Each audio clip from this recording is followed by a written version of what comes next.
Hi again. This unit we'll be talking about PIR. PIR stands for passive infrared. It's probably the most common second most common type of alarm device after contact. You can see it's an alarm now. This is the blue light. It's characteristic for the HKC devices. Obviously it's in the blue light because you can see me, which I'm obviously emitting passive infrared, so basically detects any object which emits infrared. It will be most likely a person. Different devices may have additional settings which will require a certain mass of the body to be triggered to avoid catching pets like dogs and cats running around, or rats if you have them. So it's in alarm at the moment.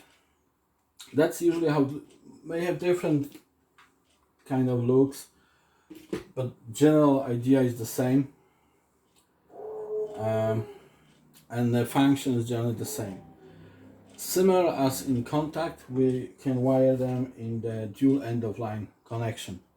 So any device you can wire like that, and that's the most typical type of wiring. It usually is fitted like that, somewhere on the wall, in the corner, so this part can see and cover a proper area. The range is not very long. Depends really on device. Could be 10 meters, could be 15 meters, could be, and it's very often you can change the range a little bit inside with the jumpers or something like that. So let's open that. Again, opening. Sometimes there's a screw. Sometimes you just stick in your, like this one. So you have to stick in something to make it pop. Sometimes from the top, which is even more annoying because there's no access usually from the top. This one is wireless, so just that you understand. So there's no block connector to connect anything to that. This one is wireless. That's Honeywell, I think. It works with the Galaxy Honeywell. This is very old, broken motion detector combined with this. It's like a rust everywhere. It's very old. It's broken, obviously. That's a PIR part, and that's a microwave part. So it combines microwaves with infrared detection. That way it's more reliable. Detects motion, because this is active. This is passive. So passive means that it's not sending any signal, just detects radiation from the object. Active means that sends the signal and it's measuring the response. So that's the microwave part.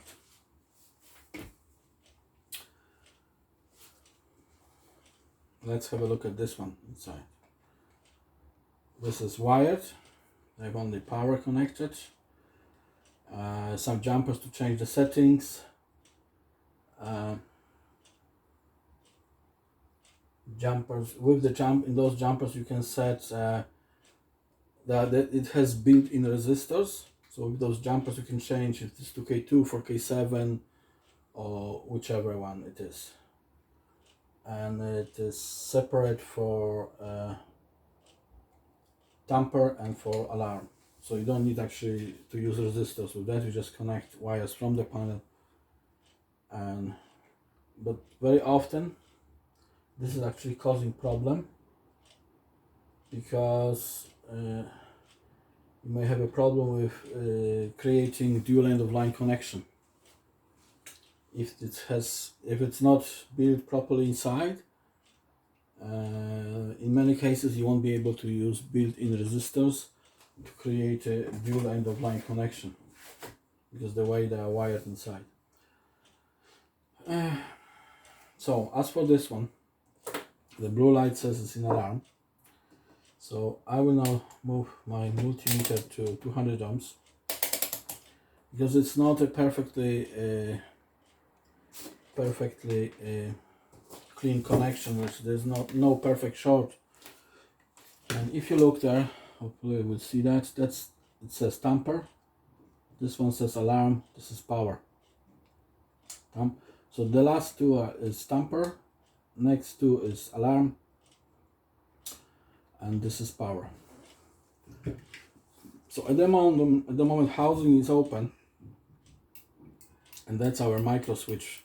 So when we close that housing, that micro switch will close, which will close the tamper. Yeah. So that's our tamper. So if I put my multimeter there, it is open at the moment, so I shouldn't get any reading. So it's a bit difficult, but okay. So at the moment there's nothing. Let's close it.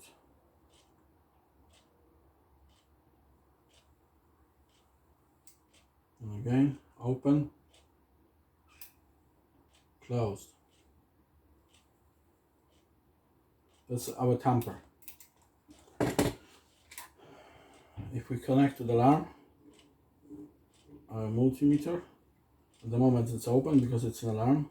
I'll try to move it away from my body and see what will happen. Yeah, it's closed now. You can see multimeter showing 0. Now it will see me.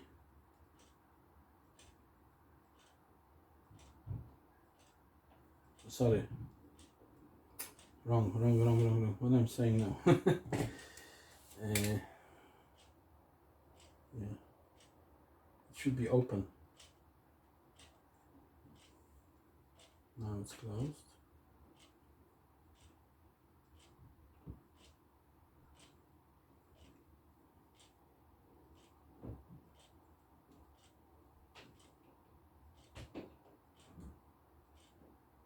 Yeah, I think I know why I have it. It's not working properly. It's faulty actually, because alarm doesn't open the circuit. See, still there's a connection. There's resistance there.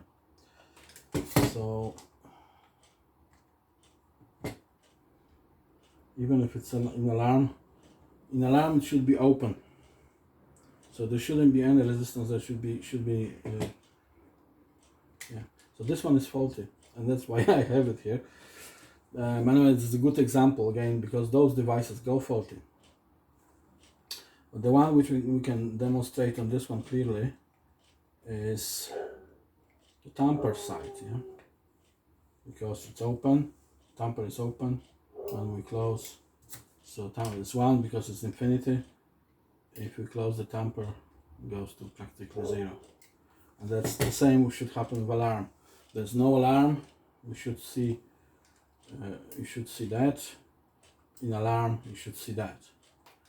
This is obviously faulty. And that's how PIR works. The same applies for the motion detector, as I already explained. We'll have similar block connectors. Again, you place it somewhere to cover that area. Typically see those holes here, the screws were there, so it was fitted in the corner somewhere. Usually it goes somewhere into the corner, covering that area, or it's straight up above the door. It really depends, on the situation in the room, in the place where it goes. It detects objects which emit infrared, which will be people, and for the most part, good producers will give you an option, or it is properly set so it won't detect pets. So you need certain amount of that radiation to trigger that. Motion detector detects motion. It's a dual, so it's motion and PIR together. That way, to trigger this device, you need a motion and a PIR.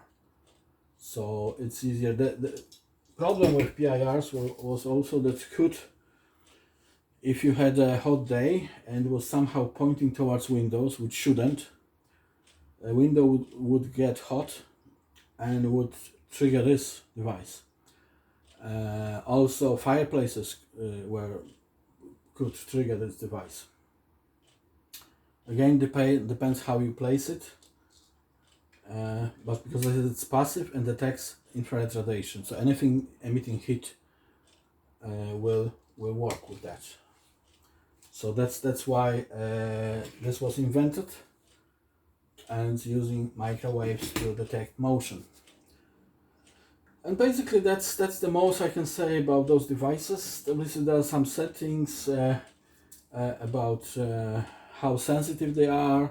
As I explained, that some will have settings for built-in resistors to create end-of-line connection. Some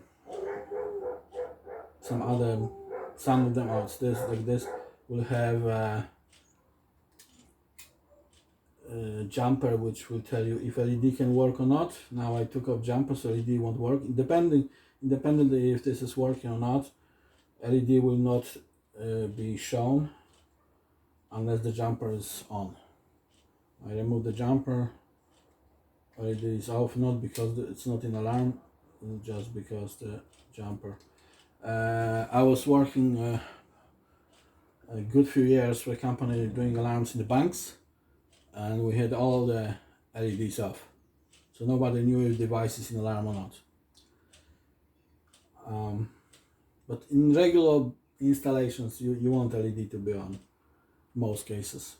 But in certain security features, certain security places which require additional security, you may have to disable LED, which is usually possible with the jumper, simple jumper. That's it as for the PIRs and motion detectors.